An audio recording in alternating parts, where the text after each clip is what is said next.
Katika upande wa kivuli cha mlima wa Meru, mahali ambapo mvua si ya kuaminika tena na ardhi imebeba alama za mabadiliko ya tabianchi, jamii zinaishi kila siku zikikabiliana na hali isiyotabirika. Lakini ndani ya changamoto hizi kuna hadithi ya matumaini inaanza kuandikwa. Huu ni ukanda wa Likamba unaoonekana hadi pembezoni mwa vilima vya Monduli, eneo ambalo halikabiliwi tu na ukame na mmomonyoko wa ardhi uliozaa makorongo makubwa, bali pia linainuka kujijenga upya kupitia mradi wa CKU Likamba, Making the Leeward Side of Mount Meru Green Again Phase 2.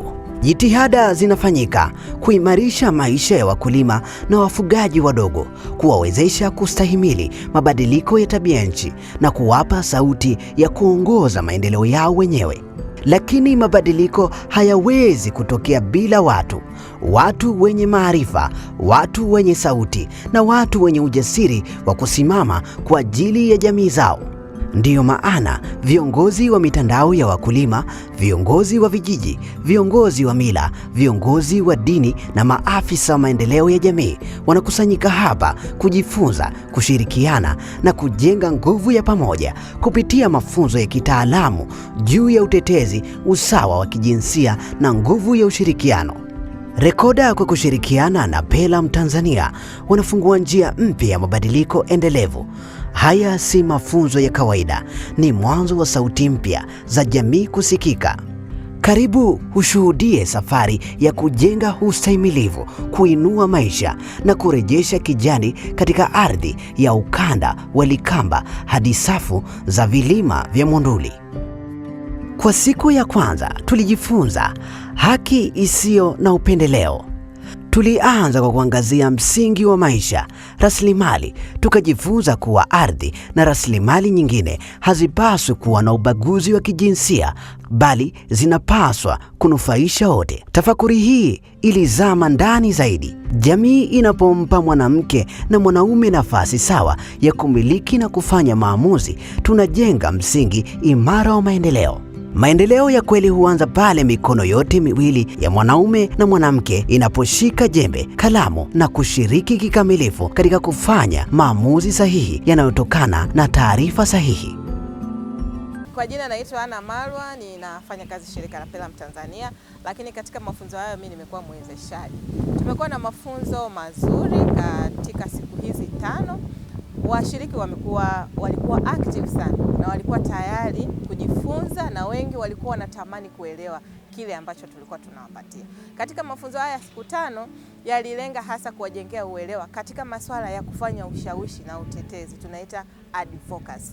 Lakini katika siku hizi 5 tuligawa, kulikuwa na mada mbalimbali. Kwa siku ya kwanza tuliangalia mada ya umiliki wa rasilimali hasa kwa kuzingatia masuala ya jinsia.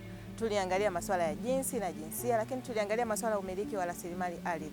Tunatambua ardhi ina mchango mkubwa hasa kwa wakulima na wafugaji wadogo, kwa sababu ndio msingi na ndio tool ya uzalishaji. Kwa hiyo tuliweza kuangalia mada hiyo hususan kwa kulenga masuala ya umiliki wa rasilimali kwa wanawake, lakini pia na makundi mbalimbali yaliyoko pembezoni. Hasa tulijikita kwa kuangalia wanawake. Kwa nini tuliangalia wanawake?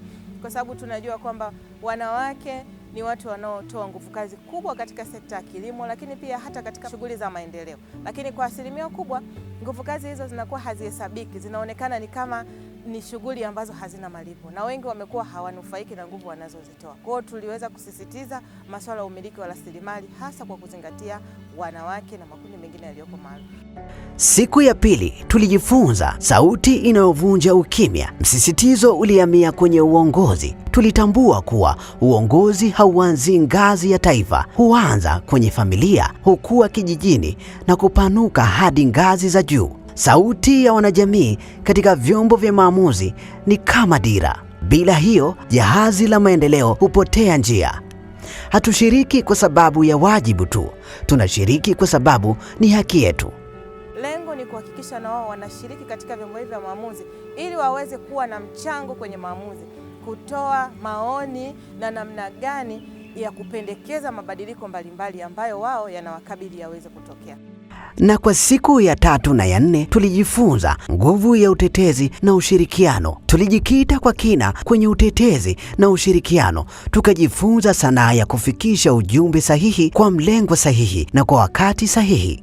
Kuelewa kuwa mabadiliko si ya mtu mmoja, ni nguvu ya pamoja. Kila mdau ni wa muhimu, kila sauti ni ya thamani, na kila hatua ya utetezi ni daraja la kuelekea kesho iliyo bora. Tuliwezesha washiriki waweze kujua namna gani wanaweza kuibua matatizo wao wenyewe, kwa sababu hii strategy ni ya kwao na namna gani wataitekeleza ni wao watapanga. Kwa hiyo ilikuwa ni shirikishi ili kuwawezesha wao waweze kuibua matatizo ya kwao yanayowakabili. Kwa hiyo baada ya kuwezeshwa, washiriki wa mafunzo waliibua matatizo yao na namna gani matatizo yanawaathiri, kundi gani linaathirika zaidi na ni namna gani waweze kuweza kutatua matatizo hayo. Kwa hiyo walikaa kwa vikundi kulingana na vijiji walivyotoka, lakini waliweza pia kuibua matatizo wao yanayowakabili.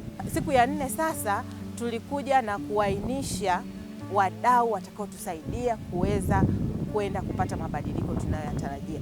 Wadau, lakini pia tuliweza kuangalia advocacy goals. Kwa nini tunafanya? Mabadiliko gani tunatarajia kuwaona? Ujumbe gani tutawapelekea hawa wadau? Lakini pia ni namna gani tutaenda kuangalia targeted audience. Wahusika gani moja kwa moja ambao tunawalenga kwenye kuleta mabadiliko haya. Kwa hiyo wakulima walikaa wakaainisha wao wenyewe wadau, ujumbe gani watapeleka, lakini waliweza kuangalia malengo ya kufanya ushawishi na utetezi katika ngazi hizo za vijiji, ngazi za kata, lakini pia na ngazi za wilaya. Na kwa siku ya mwisho tuliweza kutengeneza implementation strategy kwa kuangalia indicator na kuangalia na namna gani tutaweza kupima indicator hizo wao wakati wanatekeleza majukumu yao ya kutekeleza mpango huu mkakati wa ushawishi na utetezi.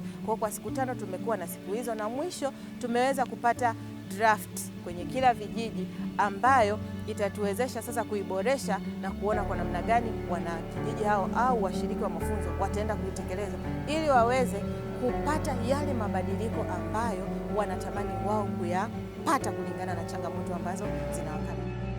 Safari hii ya mafunzo ya siku 5 haikuishia darasani. Imeacha maarifa kichwani, imegusa mioyo na imeamsha hatua za vitendo zitakazobadilisha maisha. Huu sio mwisho wa hadithi, ni mwanzo wa mabadiliko. Swali ni hili: je, wewe uko tayari kuwa sehemu ya mabadiliko katika jamii yako?